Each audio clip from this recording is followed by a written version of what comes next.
प्रिय मित्रों, नमो नमः। संस्कृत कौमुदी में आप सभी लोगों का स्वागत है। मित्रों, शाम के 7:30 बज चुके हैं और हम लोग प्रतिदिन शाम 7:30 बजे एलटी ग्रेड शिक्षक भर्ती, टीजीटी, पीजीटी इत्यादि महत्वपूर्ण परीक्षाओं के अनुसार नीति शतकम ग्रंथ का अध्ययन कर रहे हैं, तैयारी कर रहे हैं। और हम लोग कल की कक्षा में इसके 94 श्लोकों तक का क्रमशः अध्ययन कर चुके हैं और अब आज की कक्षा में इस 95वें श्लोक से अध्ययन प्रारंभ करते हैं। तो मित्रों, आप सभी लोग अपनी नोट्स और अपनी पुस्तक नीति शतकम लेकर के बैठ जाइए। अध्ययन हम लोग प्रारंभ करते हैं। पढ़ लिया जाए इसे एक बार। करें शुभ्रम सद्म सविभ्रमा युवतयः श्वेतात पत्रोज्ज्वला लक्ष्मी रीति अनुभूयते चिरम अनुष्युते शुभे कर्मणि विच्छिन्ने नितराम अनंग कलह क्रीडात तुडत तंतुकम मुक्ता जालमीव प्रयाति झटिति भ्रश्यत दिशः दृश्यताम। मित्रों, इस श्लोक में महाकवि भर्तृहरि यह बता रहे हैं कि इस संसार में मानव कब तक इन वस्तुओं का, सुख का उपभोग करता है। बड़े ही अच्छे ढंग से बता रहे हैं। अब हम लोग इसके अर्थ को परीक्षा के दृष्टि से अध्ययन करते हैं। देखा जाए शुभ्रम, शुभ्रम अर्थात मित्रों कह लेते हैं हम लोग सुंदर, है ना, सुंदर। सुंदर सद्म अर्थात घर, सद्म का अर्थ होता है मित्रों हिंदी में घर। तो कह रहे सुंदर घर, यह एक बातें हो गई। और कह रहे सविभ्रमा अर्थात हाव भाव से युक्त, या फिर कह ले विभ्रम से युक्त, है ना, हाव भाव से युक्त। क्या? तो कह रहे युवतयः अर्थात युवतियां, अर्थात युवतियां। ठीक, तो कह रहे हैं कि हाव भाव से युक्त युवतियां। हो गया, यह दो बातें हो गई।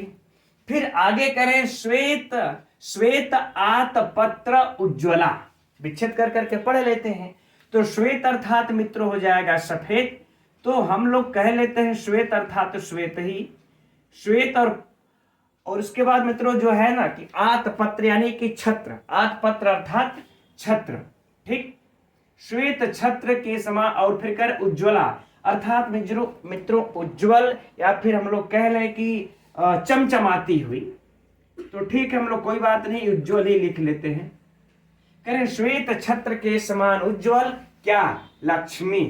ठीक, लक्ष्मी, है ना।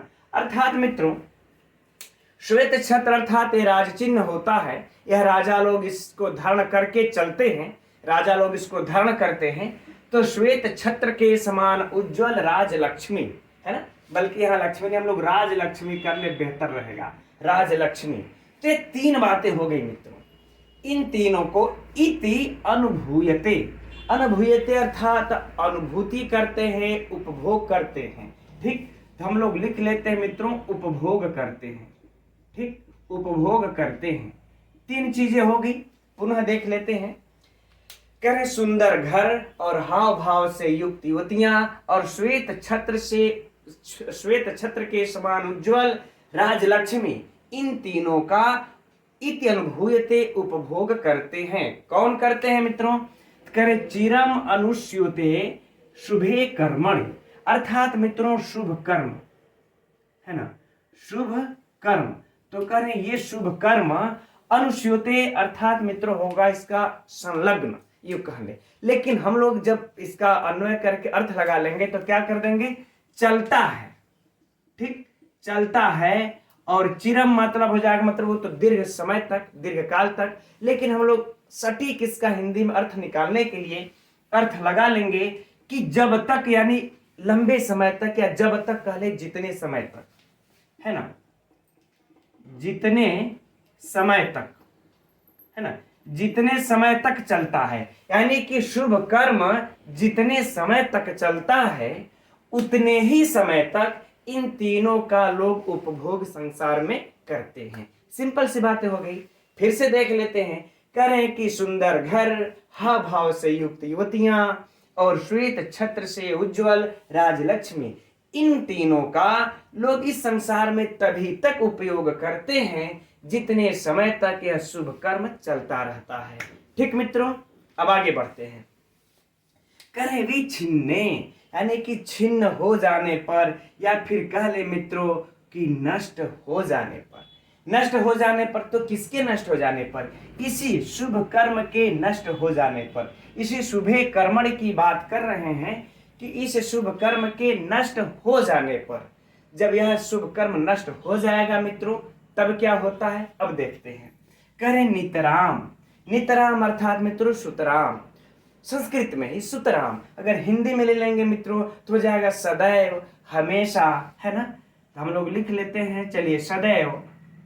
सदैव फिर है मित्रों अनंग कलह क्रीडात त्रुटत तंतुकम, है ना। अलग अलग करके पढ़ते हैं विच्छेद। अनंग कलह, अनंग कलह का मतलब होता है मित्रों प्रणय कलह। अनंग कलह, इसमें चूंकि नितराम म इधर कर लेंगे, म में अ बच जाएगा, तो क्या हो जाएगा अनंग कलह। अनंग कलह अर्थात मित्रों प्रणय कलह। ये प्रणय कलह का सीधे सीधे हम लोग कर लेते हैं मित्रों रति क्रीड़ा, है ना। रति क्रीड़ा में, इसमें अच्छा मात्रा इधर रहेगी, रति क्रीड़ा, है ना। कि रति क्रीड़ा में, है ना, प्रणय कलह प्रेम में जो थोड़ा सा होता है, गुस्सैल वाला नहीं, झगड़ा दुश्मनी वाला नहीं, रति क्रीड़ा प्रेम वाला कलह, प्रेम वाला झगड़ा, जो प्रेम में लोग रति क्रीड़ा के समय झगड़ते हैं, उसके समय त्रुटत माने टूटे हुए, त्रुटत अर्थात टूटे हुए, तंतुकम अर्थात धागा। ठीक, तो कह रहे हैं रति क्रीड़ा में जो धागा टूट जाता है, और धागे को टूटने के बाद उस धागे में जो मुक्ता जाल मीव, यानी कि मोती की माला के समान, ठीक, मुक्ता जाल मीव, मोती की माला, मोती की माला इव है मित्रों तो हो जाएगा समान, मोती की माला के समान। ठीक, जैसे मोती की माला के समान। अच्छा, इसका अर्थ देख लेते हैं, फिर पूरे अर्थ को हम लोग पकड़ेंगे। प्रयाति मतलब होता है मित्रों चला जाता है, लेकिन हम लोग हिंदी में अर्थ लगा लेंगे विलीन हो जाता है, तो अच्छा लगेगा, है ना, विलीन हो जाता है। ठीक, अब कह रहे हैं कि झटती, झटती अर्थात मित्रों शीघ्र, झटती अर्थात शीघ्र, भ्रंश, फिर कह रहे हैं कि भ्रस्यात, है ना, भ्रस्यात अर्थात मित्रों नष्ट हो जाता है, नष्ट होकर के बिखर जाना, जो भी कह ले, बिखर जाना। फिर कह रहे हैं दिशा, दिशा अर्थात इसमें यहां पर देखिए मित्रों भ्रस्यात और भ्रस्यत होगा ना, भ्रस्यत, यानी जब त यहाँ पे आ जाएगा तो एक त निकाल देंगे, उसी तकार को दकार हुआ, यानी कि दवात द हो गया, तब क्या हो जाएगा हम लोगों का दिशा, भ्रस्यत दिशा। तो दिशा का अर्थ हो जाएगा मित्रों दिशाओं में, दिशाओं में। और दृश्यताम का मतलब होगा देखो, है ना, दृश्यताम अर्थात आलोकयताम, है ना, दृश्यताम आलोकयताम अर्थात देखो, करें देखो। अब इस देखो को हम लोग मित्रों पहले बोल लेते हैं, पहले ही अब इसको बोल लेते हैं। करें देखो भाई, जब यह शुभ कर्म के नष्ट हो जाने पर सदैव के लिए रति क्रीड़ा में टूटे हुए धागा अर्थात मोती की माला के समान, जिस प्रकार से यह मोती जब वह धागा टूट जाता है, तो यह मोती की माला में जो मोतियां होती हैं वह शीघ्र ही सभी दिशाओं में, है ना, शीघ्र ही सभी दिशाओं में बिखर करके क्या हो जाती हैं, विलीन हो जाती हैं। भाई स्वाभाविक सी बात है, जब झटके में मोती की माला टूटेगी तो उसमें से मोतियां निकल करके शीघ्र ही सभी दिशाओं में विलीन हो जाती हैं। ठीक उसी प्रकार से, है ना, ईव लगा दिए हैं, तब हम लोग बाकी शेष अर्थ लगा सकते हैं। ठीक उसी प्रकार से विच्छिन्ने, इस शुभ कर्म के नष्ट हो जाने पर उपर्युक्त जो यह तीनों भी है ना, तो इसी मोती की माला के समान बिखर करके वह भी नष्ट हो जाता है। ठीक है मित्रों, तो हम समझते हैं, अर्थ तो समझ में आ गया होगा, लेकिन एक बार इसके संपूर्ण अर्थ को हम लोग देख लेते हैं। कह रहे हैं महाकवि भर्तृहरि कि सुंदर घर, हाव भाव से युक्त युवतियां और श्वेत छत्र से उज्जवल राजलक्ष्मी, इन तीनों का इस संसार में मानव तभी तक उपभोग करते हैं जितने समय तक यह शुभ कर्म चलता रहता है। ठीक, और देखो इस शुभ कर्म के नष्ट हो जाने पर हमेशा के लिए रति क्रीड़ा में टूटे हुए धागा के मोती की माला के समान शीघ्र ही नष्ट होकर के सभी दिशाओं में बिखर जाता है। अर्थात जैसे मोती की माला टूटने पर मोतियां सभी दिशाओं में बिखर जाती हैं, उसी प्रकार से शुभ कर्म के नष्ट हो जाने पर यह तीनों सभी दिशाओं में बिखर जाते हैं, सदैव के लिए नष्ट हो जाते हैं। ठीक है मित्रों, तो हम समझते हैं, अर्थ आप लोगों को समझ में आ गया होगा। अब चलते हैं हम लोग कहां पर, इसके परीक्षा उपयोगी जो साहित्य में से प्रश्न इसमें से बनेंगे उसमें, और जो अलंकार बनेंगे मित्रों उसको देखते हैं। तो यहां पर मित्रों हमने कह दिया कि मुक्ता जाल मीव, ये देखिए संज्ञा है। क्या है? संज्ञा है। तो इस संज्ञा के साथ जब ईव जुड़ा हुआ है तो स्पष्ट रूप से यहां पर मित्रों उपमा अलंकार है ना। तो ये अगर पंक्ति उठा करके रख दे आप लोगों को और आ जाए कि कौन सा अलंकार है, तो उपमा अलंकार है। राइट, चलिए अलंकार स्पष्ट हो गया। अब बात करते हैं ये, है ना, तो कि इस संसार में, प्रश्न अब देखिए बन रहा है, इस संसार में इन तीनों का उपभोग व्यक्ति कब तक करता रहता है, कब तक करता है? तो उत्तर होगा कि जब तक शुभ कर्म शुभे कर्मणि चिरमनुष्यते शुभे कर्मणि, जब तक यह शुभ कर्म चलता रहता है। अगला प्रश्न है मित्रों इसमें एक, एक शब्दावली की दृष्टि से है ये घर। ठीक, अच्छा, अब प्रश्न को थोड़ा सा पलट देते हैं हम लोग कि इस संसार में शुभ कर्म करने वाले व्यक्ति कितनी चीजों का उपभोग करते हैं। नीति शतक के अनुसार, फिर से सुनिएगा, नीति शतक के अनुसार शुभ कर्म करने, जब तक शुभ कर्म चलता रहता है, व्यक्ति किसका उपभोग करता है, कितने का उपभोग करता है? तो 3 का उपभोग करता है, 1 2 3। ठीक, अब अगर मान लेते संख्या दे दिया तो 3, अगर संख्या नहीं दिया तो अगर ऑप्शन में दे दिया शुभ्रम सद्म और फिर फलांडिका, या फिर तीनों ऑप्शन में रख दिया, चौथा ऑप्शन हो जाएगा उपरोक्त सभी, तो उपरोक्त सभी। और मित्रों इसमें से वैसा कुछ विशिष्ट प्रश्न नहीं बनता है। हाँ, अगर इसमें हम लोग अगर शब्दावली की दृष्टि से देखें तो एक सद्म का है घर, और बाकी अगर ये अनंग कला यदि इत्यादि पूछेगा तो आप लोग हल कर ही सकते हैं। चलिए अब इसके व्याकरणात्मक टिप्पणियों को देखते हैं। तो इसमें जो महत्वपूर्ण व्याकरणात्मक टिप्पणियां हैं मित्रों, सिर्फ उसी को हम लोग देखते हैं। जैसे देखिए सविभ्रमा, है ना, विभ्रमैः सह वर्तमाना इति सविभ्रमा, अर्थात बहुव्रीहि समास, बहुव्रीहि समास। यह मित्रों परीक्षा की दृष्टि से महत्वपूर्ण है। यद्यपि अन्य पुस्तकों में मैंने देखा कि अव्ययी भाव समास भी दिया हुआ है, लेकिन तारणी झा को आप लोग लेकर के ये चले, उसमें बहुव्रीहि समास है, आयोग उन्हीं को मानेगा, तो ये बहुव्रीहि समास बेटर रहेगा। युवत्यः श्वेत आत पत्रम। अच्छा मित्रों, कुछ हमारे भाई बहन कहते हैं सर जो आप श्लोक पढ़ाते हैं वो हमारे पुस्तक में नहीं मिलता है।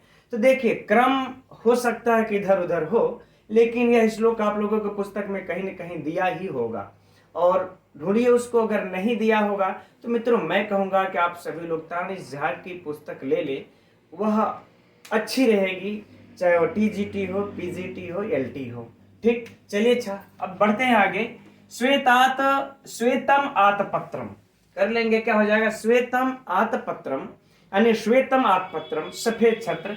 तो मित्रों इसमें कौन सा समास हो जाएगा? कर्मधारय समास, श्वेतम आतपत्रम। अब तेन उज्ज्वला, उससे उज्ज्वल, तो मित्रों यदि पूरे में पूछ दे तो कौन सा समास हो जाएगा? तृतीया तत्पुरुष समास। ठीक, श्वेत पत्र में, श्वेतात पत्र में पूछ दे तो कर्मधारय, और जब श्वेतात पत्रोज्ज्वला में पूछ दे मित्रों तो तृतीया तत्पुरुष, क्योंकि उससे उज्ज्वल। राइट, आगे बढ़ते हैं। लक्ष्मी इति अनुभूयते, तो मित्रों अनुपसर्ग है ना, अनुभूणिच। ठीक, चलिए अड़िच लग करके सीधे सीधे इसमें अगर पूछेगा तो लकार ही पूछेगा, लट लकार प्रथम पुरुष एक वचन, अनुभूणिच। राइट, कोई कठिन नहीं मित्रों, आप लोग भी हल कर सकते हैं। अब है चिरम मनुष्य अनुष्युते, है ना, चिरम अनुष्युते, यानी अनु उपसर्ग लगा लीजिए आप लोग, और उसके बाद शिव धातु लगा लीजिए इसमें।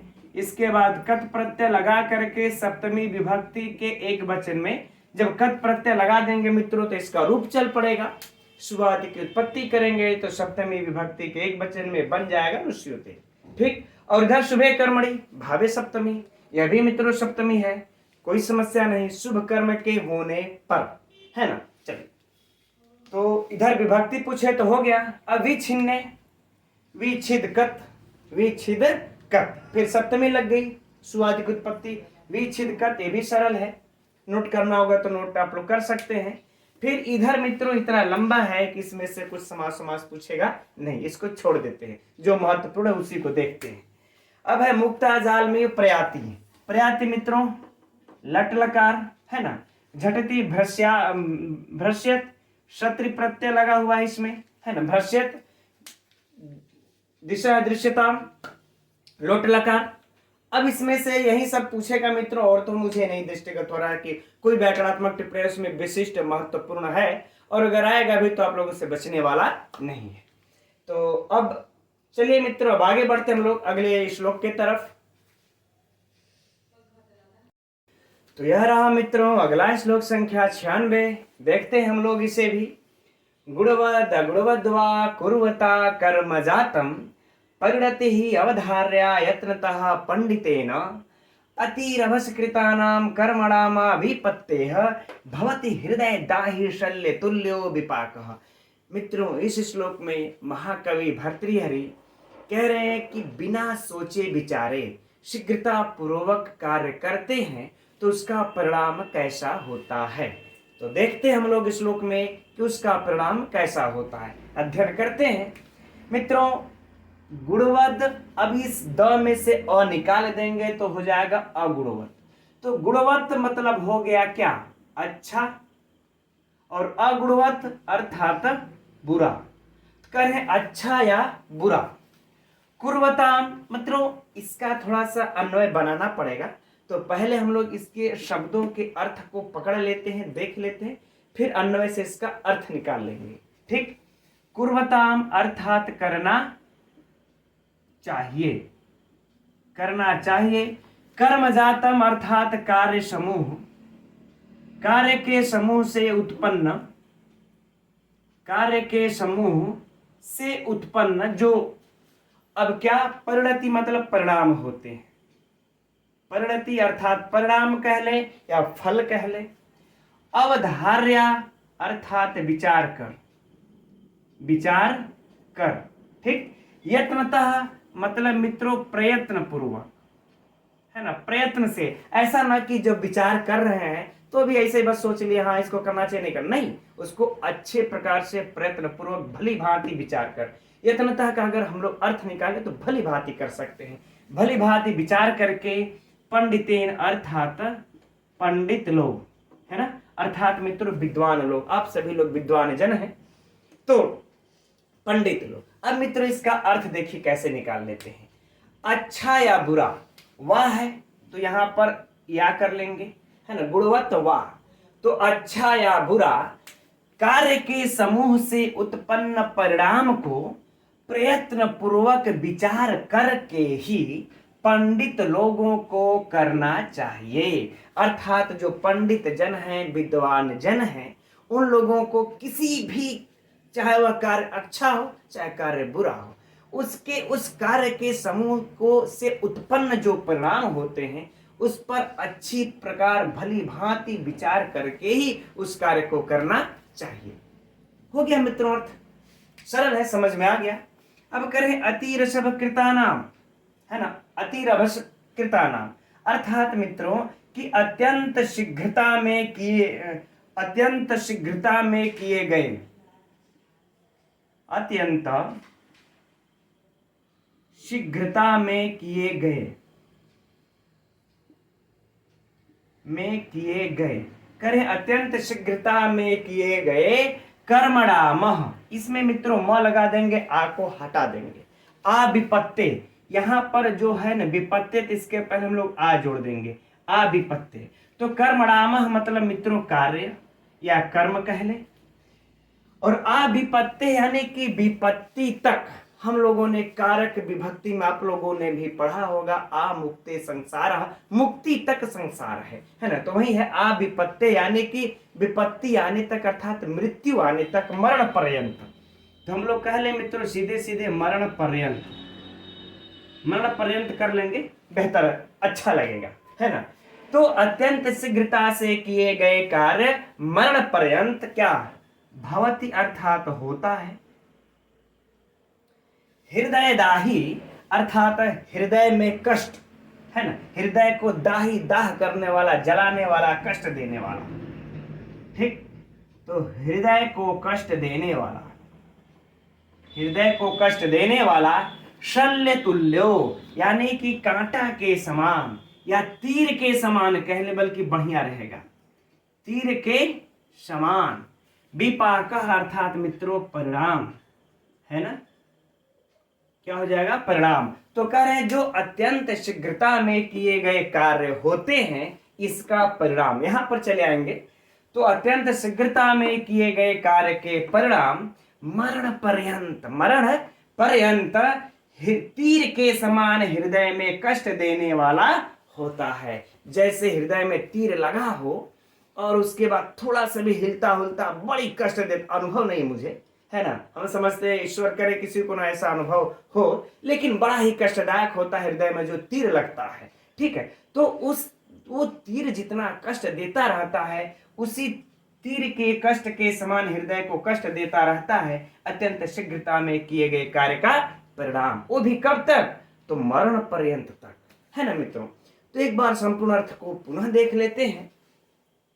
कह रहे अच्छा या बुरा कर्म, अच्छा या बुरा कोई भी कार्य का समूह हो, उसके परिणाम को अच्छी प्रकार से विचार करके ही पंडित लोगों को करना चाहिए, क्योंकि अत्यंत शीघ्रता में किए गए कार्य का परिणाम मरण पर्यंत तीर के समान हृदय में कष्ट देता रहता है। ठीक मित्रों, अब बात कर लेते हम लोग इसमें प्रश्न की और कुछ अलंकार की। तो शल्य तुल्यो मित्रों इस श्लोक में आप लोग देख सकते हैं उपमा अलंकार है, कोई समस्या नहीं, राइट। बाकी तो अलंकार उतना विशिष्ट है नहीं, इस पंक्ति में देगा तो उठा के तुरंत मार दीजिएगा, टपक दे, है ना। अब प्रश्न देखिए, इस यहां से मित्रों दो एक प्रश्न बन जाएगा, है ना, कि पंडित लोगों को कार्य कैसे करना चाहिए, है ना। तो कह रहे हैं कि परिणत अवधार्या यत्नतः, उस कार्य के फल को अच्छी प्रकार से विचार करके करना चाहिए। फिर से प्रश्न सुनिए मित्रों, पंडित लोगों को कार्य कैसे करना चाहिए, तो उसके फल को अच्छी प्रकार से विचार करके, ठीक। या फिर ऐसे कर दिया जाए कि गुणवद अगुणवद वा कुरुताम कर्म जातम परिणत अवधार्या यत्नतः केन, है ना। तो पंडितेन, ठीक, पंडितेन। एक दो प्रश्न हो गया आपका। अब इसके से मित्रों भी दो प्रश्न बन जाएंगे, ठीक है ना, कि कैसा कार्य हृदय में तीर के समान कष्ट देता है, हृदय को कष्ट देता है। कौन सा कार्य हृदय को चुभे हुए तीर के समान कष्ट देता है, तो अत्यंत शीघ्रता से किए गए कारण अतिरभस्कृता नाम कर्मणाम हो गया मित्रों, ये भी प्रश्न। या फिर सीधे कह लें, अब इस प्रश्न को पलट दिया जाए कि अतिरभस्कृता नाम कर्मणामा विपत्ते है ना, यानी कि अत्यंत शीघ्रता में किए गए कार्य का परिणाम कैसा होता है, तो हृदय दाही शल्य तुल्यो, यानी कि हृदय को कष्ट देने के तीर के समान। तो मित्रों दो प्रश्न पलट करके इसमें उलट पलट के बन जाएगा और दो प्रश्न इसमें, एक अलंकार का, ठीक। और बाकी इसमें शब्दावली से तो कोई कठिन शब्दावलियां है नहीं, है ना। विपाकः का पूछता है तो परिणाम याद रहेगा, ठीक। अब चलते हम लोग इसके व्याकरणात्मक टिप्पणी में, क्योंकि अब तो इसमें कोई विशिष्ट प्रश्न अब बनेगा ही नहीं। मित्रों इस श्लोक की कुछ व्याकरणात्मक टिप्पणियां परीक्षा की दृष्टि से महत्वपूर्ण है, इसलिए जरा ध्यान से अध्ययन करते हम लोग इसका आराम से। देखिए है गुणवत, तो यहां पर देखिए मित्रों गुण से मतुप प्रत्यय लगा देंगे, बन जाएगा क्या, गुणवत। आसान है लेकिन महत्वपूर्ण भी है परीक्षा की दृष्टि से। अब आगे है देखिए मित्रों अगुणवत, तो न गुणवत अगुणवत अर्थात नए तत्पुरुष समास। तो यदि अगुणवत में समास पूछा तो नए तत्पुरुष, और इधर प्रत्यय पूछा तो मतुक प्रत्यय। आसान लेकिन महत्वपूर्ण। आगे हम मित्रों देखिए कुर्वता, तो क्री धातु से हम लोग सत्री प्रत्यय लगा करके जब सुवादि की उत्पत्ति करके रूप चला देंगे, बन जाएगा मित्रों कुर्वता। आगे देखते हैं कर्म जातम, कर्मणा जातम। तो मित्रों समास कौन सा हो जाएगा? षष्ठी तत्पुरुष समास। और यदि जातम में अगर प्रत्यय इत्यादि देखा जाए तो जन धातु से कत प्रत्यय बन जाता है जातम। ये वेरी सिंपल, बेहद आसान, और पूछेगा भी नहीं, पूछेगा तो आप लोगों से बचेगा नहीं। अब है मित्रों परिणति, इसको जरा देख लिया जाए। देखिए परि उपसर्ग से नम धातु लगा करके फिर कितिन प्रत्यय लग करके मित्रों बन जाता है। इसके बाद सुवाद की उत्पत्ति कर लेंगे विभक्ति कार्य, क्योंकि बिना विभक्ति कार्य किए तो हम लोग प्रयोग कर नहीं सकते। तो जब विभक्ति कार्य कर लेंगे मित्रों तो बन जाएगा क्या है ना, परिणति। ये बन जाएगा प्रथमा विभक्ति एक वचन। अब यहाँ पर मित्रों अवधार्या है, अवधार्या का भी देख लेते हैं। तो देखिए अव उपसर्ग पूर्वक धी धातु से अड़यत प्रत्यय जब लगा देंगे मित्रों तो क्या बन जाएगा? अवधार्य। क्या बन जाएगा? अवधार्य। अब इस अवधार्य में जब मित्रों टप प्रत्यय लगा देंगे फिर सुवादि की उत्पत्ति कर लेंगे प्रथमा विभक्ति के एक वचन में, तो बन जाएगा क्या? अवधार्या। कहीं से कोई समस्या नहीं मित्रों, इस तरीके से पढ़ लीजिए आप लोग, फिर परीक्षा में देखिए, चाहे व्याकरणात्मक टिप्पणी से पूछे, शब्दार्थ से पूछे, अलंकार से पूछे, साहित्य में से उठा करके पूछे, कहां से पूछेंगे? बचेगा ही नहीं आप लोगों से। अब देखिए मित्रों है आगे यत्नतः। यत्नतः का देख लीजिए, पहले यत से नंग प्रत्यय लग करके बन जाता है मित्रों क्या? यत्न। ठीक, फिर इस यत्न से तसिल प्रत्यय या फिर कह ले तस प्रत्यय लग करके बन जाता है क्या चीज? यत्नतः, है ना।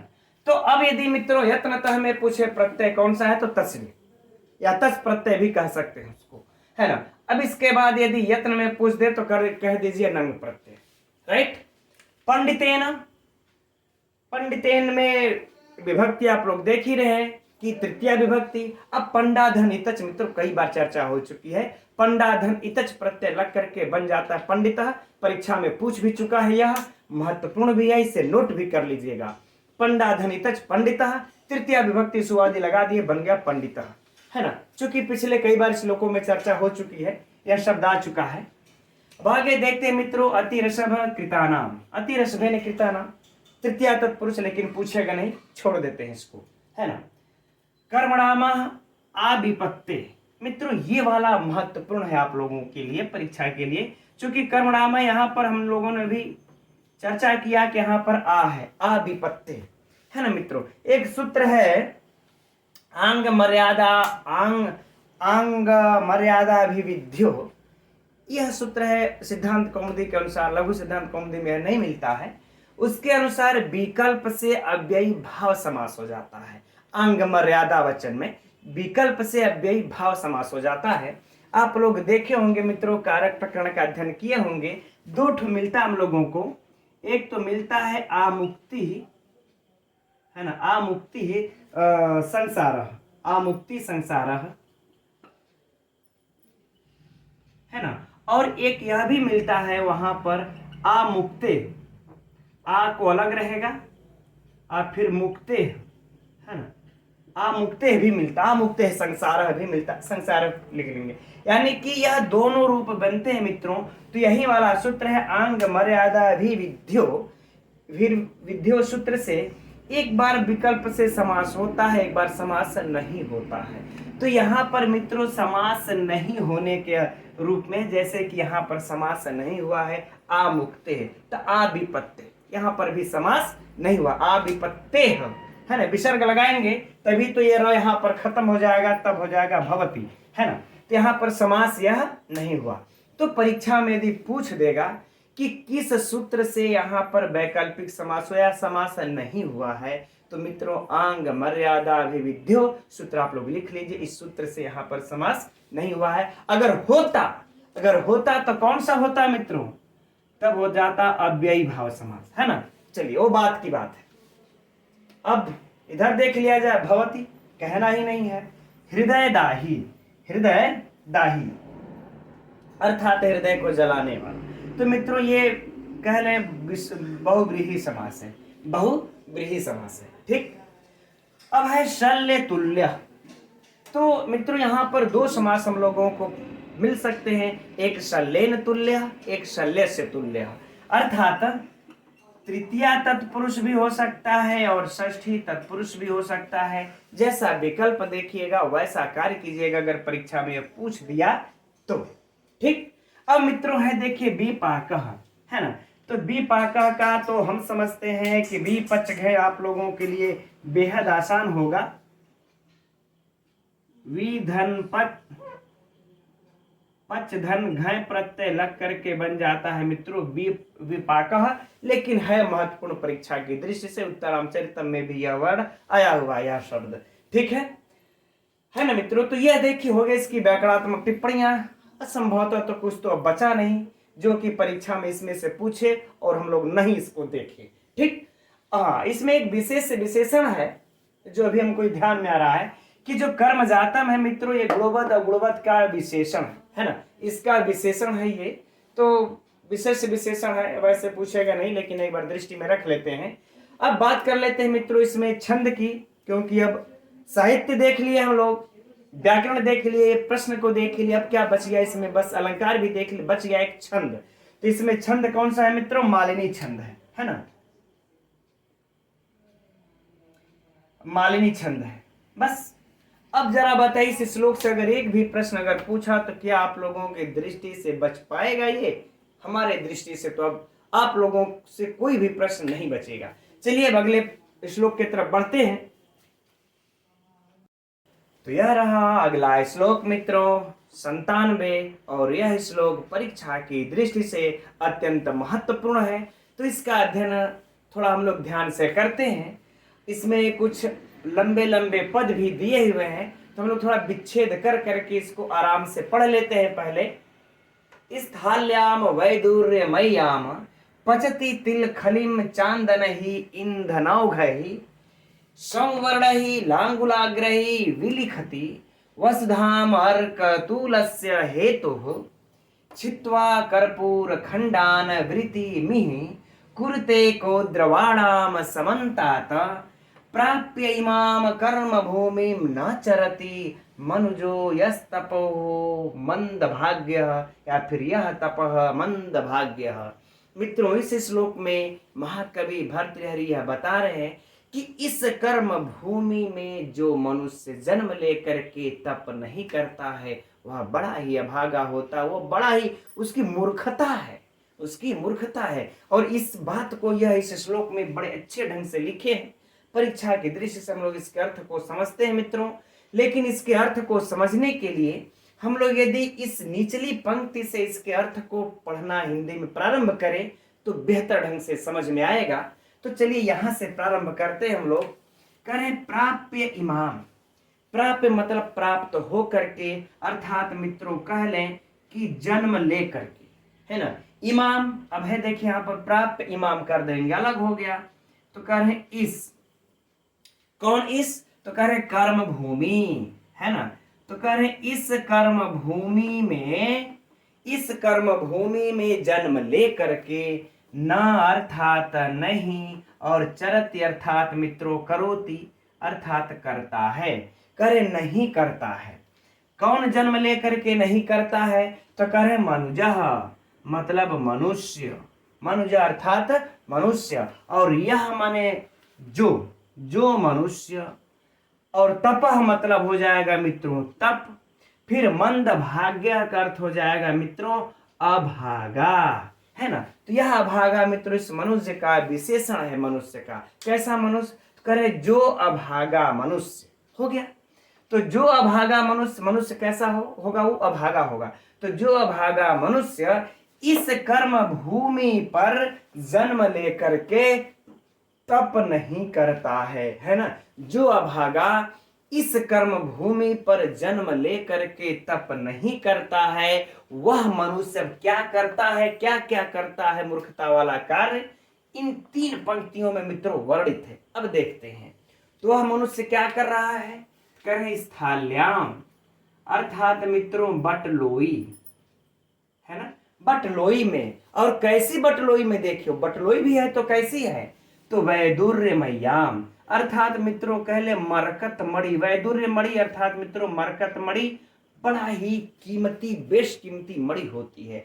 इस मरकत मणि से बने हुए बटलोई में पचति मने पका रहा है, पचति मने पका रहा है। सोचिए कि हम लोगों के यहाँ सिल्वर स्टील में पकाते हैं और ये मरकत मणि के बटलोई में पका रहा है, और वो भी किसको पका रहा है, तिल की खली को, है ना, तिल की खली को पका रहा है। तिल की खली मित्रों आप लोग समझते होंगे, खली किसको कहते हैं, जब तेल इत्यादि को पेरा जाता है और तेल निकल जाता है, जो उसका अवशेष बचता है उसको हम लोग खली बोलते हैं, है ना, चाहे वो तिल की हो सरसों की हो, करे वो तिल की खली को पका रहा है, किसमें, मरकत मणि के बटलोई में। और जो ईंधन लगाया है नीचे, उस समय जब ये लिखे होंगे महाकवि भर्तृहरि, तो गैस का जमाना नहीं रहा होगा, चूल्हे पे खाना बनता रहा होगा, तो नीचे ईंधन लगाना ना पड़ेगा, कोई लकड़ी इत्यादि।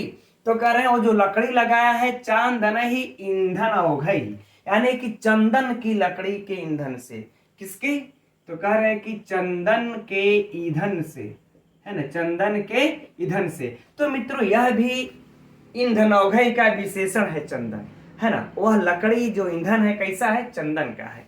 सोचिए वो कितना बड़ा मूर्खता काम कर रहा है ना। अब इसको अगर कोई इस पंक्ति को पढ़ लेगा तो क्या समझ में आ गया ही ना कि यार बड़ा मूर्ख आदमी है। बताइए, मरकत मणि की बटलोई लिया है और उसमें तिल की खली पका रहा है, और वो भी चंदन की लकड़ी को लगा करके। तो मित्रों यह जितना मूर्खता का काम कर रहा है ना, वही देखिए यहाँ पर बातें एकदम सटीक, एक प्रकार से उपमा भी होती है। अलंकार की तो चर्चा हम लोग बाद में कर लेंगे, इसमें अलंकार कौन सा है ना, कि वह इस कर्म भूमि में जो मनुष्य जन्म लेकर के तप नहीं करता है, वह इतनी भरी मूर्खता का काम कर रहा है जो ऊपर अभी बताए और भी बता रहे हैं।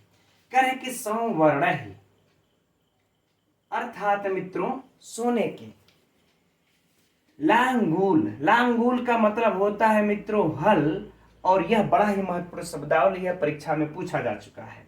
और अग्र ही मतलब हल के अग्रभाग से, हल के अग्रभाग से, अग्रभाग से। मित्रों जो आप लोग भी अगर जो लोग हल जोते होंगे, देखे होंगे खेतों में, वो समझ सकते होंगे कि जो हल होता है, हल के अग्रभाग को अर्थात जो लोहे का फाल होता है उसको हम लोग हल के अग्रभाग को फाल भी कहते हैं, है ना, हल के अग्रभाग को अर्थात फाल या फल भी कुछ लोग कहते हैं, ठीक है ना। तो सोने के हल के अग्रभाग से, लांगुल आग्रही, अग्रभाग से विलिखति माने जोतता है, जोतता है, वसुधा माने भूमि को या फिर पृथ्वी को। सोचिए यहाँ सोना किसी को देखने को नहीं मिल रहा है, पहनने को नहीं मिल रहा है, और ये सोने के हल के अग्रभाग से भूमि को जोत रहा है। और वो किसके लिए जोत रहा है, यह भी देखिए, कह रहे हैं कि अर्क अर्क तुलस्य हेतु हो, किसके लिए, तो कह रहे हैं कि आंख की रुई के लिए,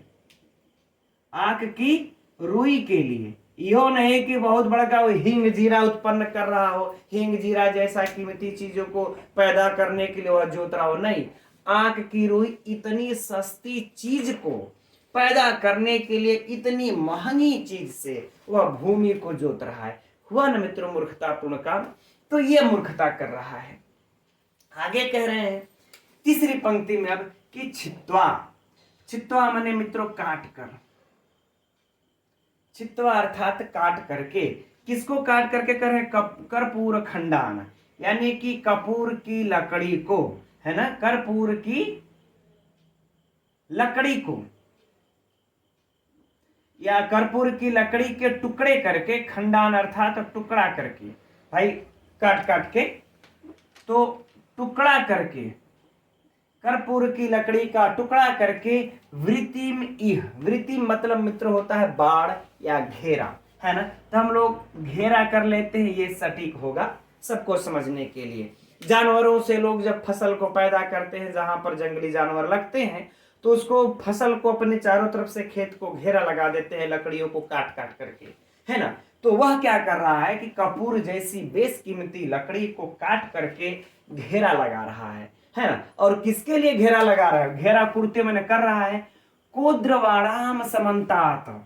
कोद्रवाणाम मतलब होता है मित्रों कोदो, कोदो कह ले या फिर जिसको सावा कह ले, ठीक, सावा कह ले। समन्तात मतलब चारों ओर से, चारों ओर से। मित्रों कोदो या सावा, सावा तो यद्यपि हमने देखा है ना, हम लोगों के गांव में खेती होती, हम लोगों के घर भी पहले होती थी, महीन महीन होता है ये। और कोदो तो एक मोटा अनाज होता है जिसको पहले लोग खाने के लिए उपजाते थे, वो सस्ता सा अनाज है ये, है ना। तो इस सस्ते से अनाज के लिए, और सावा तो भैंस वैंस लोग खाती थी, गाय जानवर, तो कह रहे हैं कि ये कोदो और सावा जैसी सस्ती चीज की सुरक्षा के लिए इसके चारों ओर से इस बेशकीमती जैसी कपूर की लकड़ी का टुकड़ा करके काट काट करके घेरा लगा रहा है। तो सोचिए को कितना बड़ा मूर्खतापूर्ण का काम कर रहा है, यदि वह यह नहीं कर रहा है तो। ठीक मित्रों, तो अब तो बातें समझ में आ गई होंगी। एक बार पुनः संपूर्ण अर्थ को देख लेते हैं। कह रहे हैं कि जो मनुष्य या जो अभागा इस कर्म भूमि में जन्म ले करके तप नहीं करता है, अर्थात कर्म नहीं करता है, आलसी की तरह पड़ा रहता है, वह मनुष्य समझिए कि मरकत मणि से बने बटलोई में तिल की खली को पका रहा है, वो भी चंदन की लकड़ी से। और कह रहे हैं कि सोने के हल के अग्रभाग से यह भूमि को जोत रहा है, और वो भी आग की रुई को पैदा करने के लिए। और कह रहे हैं कि कर्पूर की लकड़ी को टुकड़ा करके उसका घेरा लगा रहा है, कोंदो सवा यानी कोंदो सावा जैसे अनाज को पैदा करने वाले खेत के चारों तरफ उसको घेरा लगा रहा है। ठीक मित्रों, तो ये बातें हम समझते हैं, समझ में आ गई होंगी। ठीक, अब मित्रों यहां पर इसको थोड़ा सा हटा लेते हैं, पर हम लोग थोड़ा अलंकार समझ लेते हैं। तो मित्रों इसमें देखिए जो अलंकार है, यद्यपि वह पहले भी शायद आ चुका है और चर्चा हो चुकी है, पहले विस्तृत चर्चा हुई है नहीं, चलिए लेकिन यहां पर चर्चा कर लेते हैं, अच्छे ढंग से बिल्कुल समझ लेते हैं।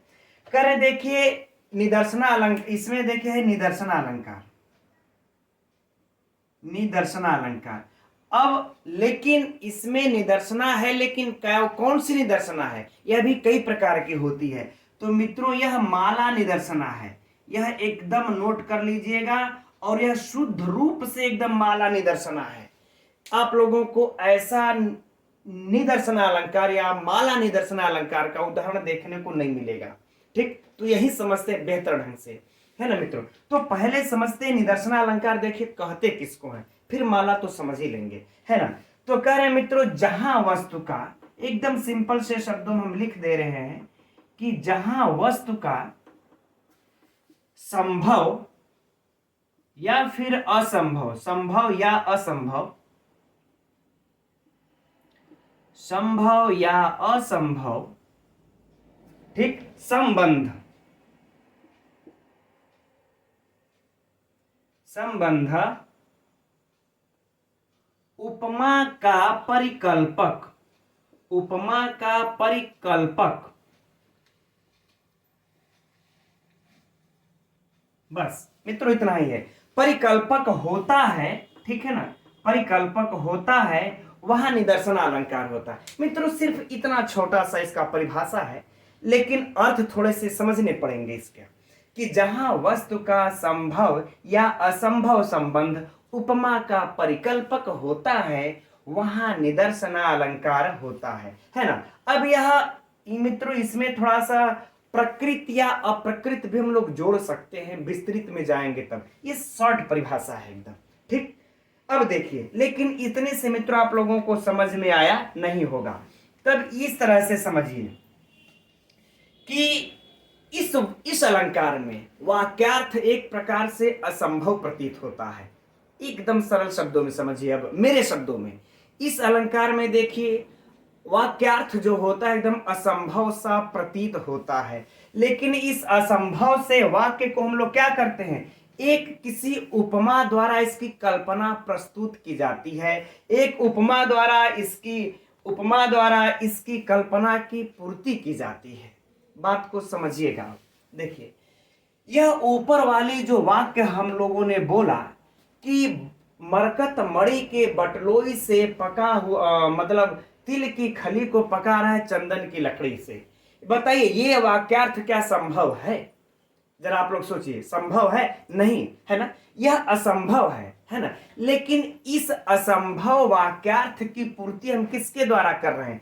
इस उपमा या कल्पना, परंतु ना कि उपमा या कल्पना द्वारा इसकी हम पूर्ति कर रहे हैं। यह असंभव वाक्यार्थ है, लेकिन इस यहां पर हम उपमा ही तो दे रहे हैं ना, उपमा का परिकल्पक होता है। तो ये जो लाइन हम लोगों ने ये वाला पढ़े थे, प्राप इमाम कर्म भूमि न वाला अर्थ, तो इससे हम लोग इसका क्या दे रहे हैं? उपमा ही तो दे रहे हैं कि यार देखो ना, यह जन्म ले करके भी तप नहीं कर रहा है, कर्म नहीं कर रहा है, तो मानो यह क्या कर रहा है? जैसे यह वही कार्य कर रहा है जैसे ये तीनों वाला। तो उपमा हुआ कि नहीं हुआ? ठीक, उपमा हुआ ना। चाहे इसका इससे संबंध हो या चाहे न हो, कोई इसके मतलब नहीं है। यही बोल दिए, जहां वस्तु का संभव या असंभव संबंध हो, या संभव या असंभव संबंध आप लोगों को स्पष्ट दृष्टिगत हो रहा है, यह संभव संबंध है। इस वाक्यार्थ में असंभव यह वाक्यार्थ है ना। लेकिन यह असंभव वाक्यार्थ इस जो है कि ये जो निचली पंक्ति में हम लोगों ने अर्थ को पढ़ा, यह उपमा का परिकल्पक है। उपमा में इसको हम कर रहे हैं मित्रों, तब वहां पर निदर्शन अलंकार होती है। ठीक, बातें समझ में आ गई होंगी। समझते हैं हम, थोड़ा सा टेढ़ा है, फिर से एक बार कोशिश कर लेंगे अंत में। अब मित्रों देखिए, अब बात आ गई कि जब, लेकिन यहां पर सिर्फ एक ही रहा था। अच्छा, एक और विशिष्ट भी याद आ गया हमको, निदर्शन अलंकार का। आप लोग एक बेहतर उदाहरण परीक्षा के लिए एकदम नोट कर लीजिए। यदि आप लोग पीजीटी में भी बैठेंगे तो, और रियलिटी में भी संस्कृत साहित्य से भी उठा करके वो पूछ सकता है। जो है आप कालिदास की रचना आप लोगों को याद होगी, क्वा सूर्य वंश प्रभव, क्वा सूर्य प्रभवो, है ना। ये वंशः ये वाला श्लोक आप लोगों को याद होगा। क्व सूर्य प्रभवो वंशः क्व चाल्प विषयामति, याद होगा ना। इसमें मित्रों शुद्ध रूप से निदर्शन अलंकार है। यह परीक्षा में नेट इत्यादि के पीजीटी इत्यादि कई बार पूछ भी चुका है। तो ये कालिदास वाले का जो मंगलाचरण है, इसको एकदम नोट कर लीजिएगा, इसमें निदर्शन अलंकार है। अब देखिए इसमें क्या कहते हैं, इसको भी समझ लीजिए कि कहां सूर्य वंश में उत्पन्न राम और कहां मेरी एक अल्प सी मतलब बुद्धि। अब बताइए, तो सूर्यवंश में राम और ये कहां मेरी छोटी सी बुद्धि, और इस बुद्धि से कह रहे हैं कि हम जो है कि जा रहे हैं एक रचना करने छोटी सी बुद्धि से। तो ये बताइए असंभव कार्य है कि नहीं? असंभव संबंध है ना, असंभव संबंध है। फिर बाद में आगे उसमें उपमा भी देते हैं कि जैसे मैं टूटी हुई नौका के सहारे क्या कर रहे हैं हम, एक भयंकर चंचल सागर को पार करने की। तो उपमा की भी चर्चा है और असंभव संबंध भी है। ठीक मित्रों, तो अब तो समझते हैं, निदर्शना समझ में आ गया होगा। नहीं तो एक बात और भी नोट कर लीजिए, इसमें थोड़ा सा उपमा दिखाई देगा आप लोगों को, इस तरह से ना समझ में आए तो, है ना। दूसरे शब्दों में इसमें थोड़ी सी उपमा नजर आएगी और थोड़ा सा आप लोगों को संभव या असंभव संबंध भी नजर आएगा। अगर ये दोनों चीजें नजर आ गई तो समझ लीजिए निदर्शन अलंकार है। और इस प्रकार से जब बटलोई वाला ही देखिए, असंभव कार इधर, संभव कार इधर, संभव कार, जब ये तीन ठो मिल जाए तो कह दीजिए माला निदर्शना हो गई। तब तो माला न बन गया भाई, एक फूल है, ठीक है, अब उसी को 2 फूल 3 फूल 4 फूल लगा कर अगर गूंथ देंगे तो माला न बन गया। तो यही बस हो गया, माला निदर्शना हो गई मित्रों। तो हम समझते हैं अलंकार भी आप लोगों को समझ में आ गया होगा। चलिए, अच्छी बात है। अब बात करते हैं मित्रों हम लोग इसमें प्रश्नोत्तरी की, है ना। तो इसमें देखिए है, इन तीनों से 3 प्रश्न बन सकते हैं, इन तीनों से 3 प्रश्न बन सकते हैं।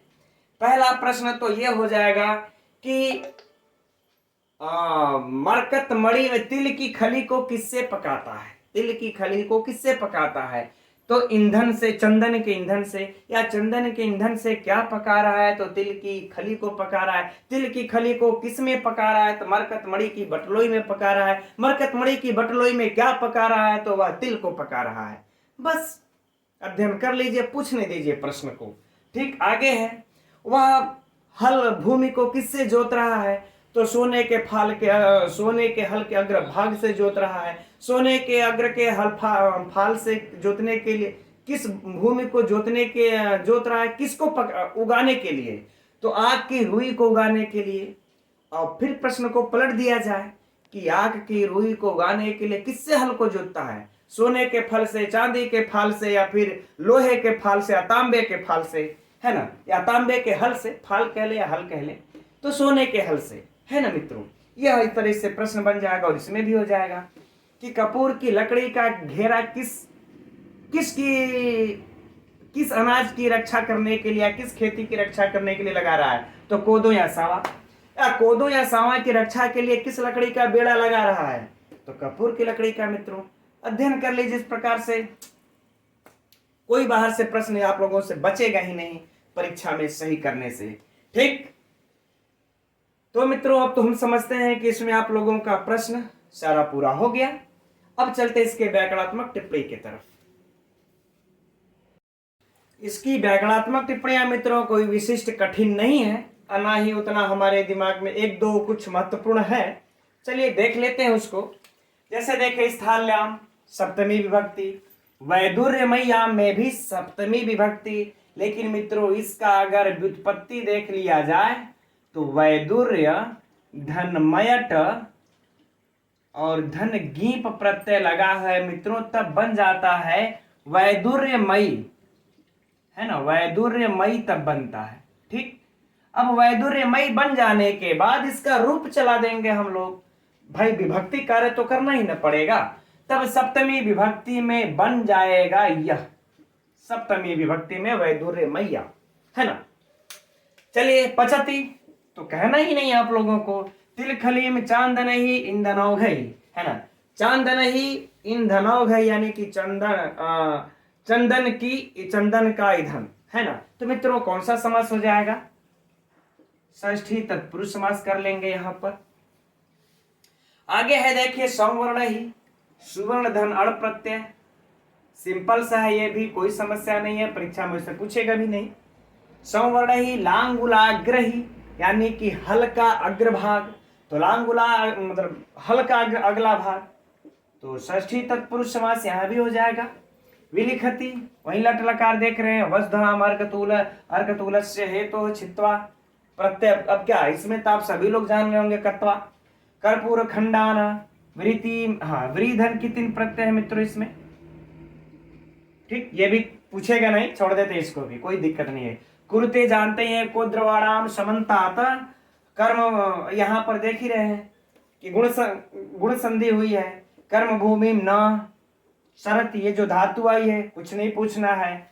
और मंद भाग्य में मित्रों हाँ बहुव्रीहि समास है। ठीक, इसको नोट कर लीजिएगा। तो हमें तो नहीं लगता है यही एक वैदुर्यमय्याम जो कि कुछ महत्वपूर्ण है, नहीं तो बाकी परीक्षा की दृष्टि से मुझे नहीं लगता है, थोड़ा बहुत मंद भाग्य, नहीं तो हमें नहीं लगता इसमें से व्याकरणात्मक टिप्पणियों को परीक्षा में उठाएगा। बस इसको याद कर लेने का काम है एक को।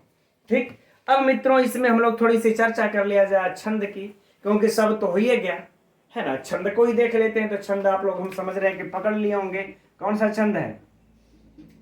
ठीक, श्रद्धा छंद, है ना। तो हम समझते हैं मित्रों अब यह श्लोक आप लोगों का पूर्ण हो गया। परीक्षा में इससे प्रश्न आएगा तो बचेगा नहीं आप लोगों से, है ना। यदि आप लोगों को लगता होगा कुछ शेष रह गया हो मित्रों तो कमेंट्स करके अवश्य बताइए, फिर हम अपने अध्यापन में उसको रखेंगे। चलिए ठीक है मित्रों, तो आज के कक्षा में इतना ही रहने देते हैं, क्योंकि अब कर्म पद्धति लास्ट पद्धति है नीति शतम का, और हम लोग 97 में पढ़ लिए, बस 4 श्लोक और बच गया है, और कल की कक्षा में उसको हम लोग देख लेंगे और 10 पद्धति समाप्त। फिर उसके बाद परिशिष्ट के कुछ श्लोक रह जाएंगे, उनको भी इसी तरह क्रमशः देख लेंगे। ठीक है मित्रों, तब लोग कल मिलते हैं 7:30 बजे। तब तक के लिए मित्रों नमो नमः।